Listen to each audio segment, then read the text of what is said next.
This is Nelson George for BlackAtlas.com. I'm standing inside the Galleria in the center of Milan, Italy. Milan is Italy's biggest city.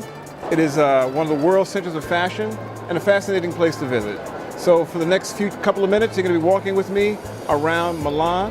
Nelson George for BlackAtlas.com. I'm here in Milan standing in front of Il Duomo. It's kind of the Statue of Liberty, if you will, of Milan. It's that iconic place that all the Milanese identify with.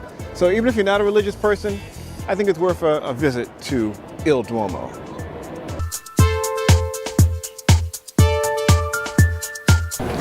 The Labrera section of Milan is it's a series of streets with shops, cafes. It's a very adult, really good place for a romantic vacation. You can sit here and talk about love and life here in Milan.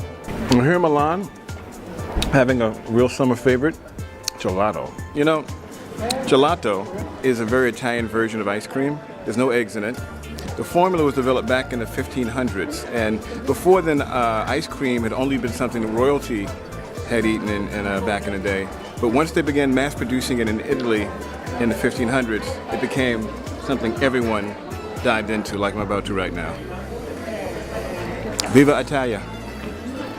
I was walking down the street here in Milan and I noticed these images of basketball players in a tie store, and it hit me, of course, that basketball is the #2 sport in Italy, right behind soccer. And there's a direct connection between American basketball, the NBA, and professional ball here in Italy. The coach of the Knicks, Mike D'Antoni, was a star here as a leading scorer at the Milan professional team. Kobe Bryant, in fact, is a part owner of the Milan professional team. When you come to Milan, don't be afraid to check out the professional basketball team. Some of the best ball in the world. I'm outside a castle and a fountain, beautiful fountain in the center of Milan. There's a Latino festival about to start, and I'm going to go inside and check out some of the music and dance. A sign of the changing environment, the changing population in Europe and particularly in Italy is a Latin festival that's happening here today in Milan. There's dancers from Brazil, drum circles. There's also some music that sounds like from the Caribbean. You also see a lot of people of color who are part of the festivities. So there's lots of musicians and a population of people of color from around the diaspora.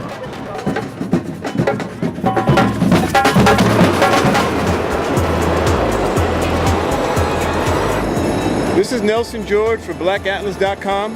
Catch you in the air.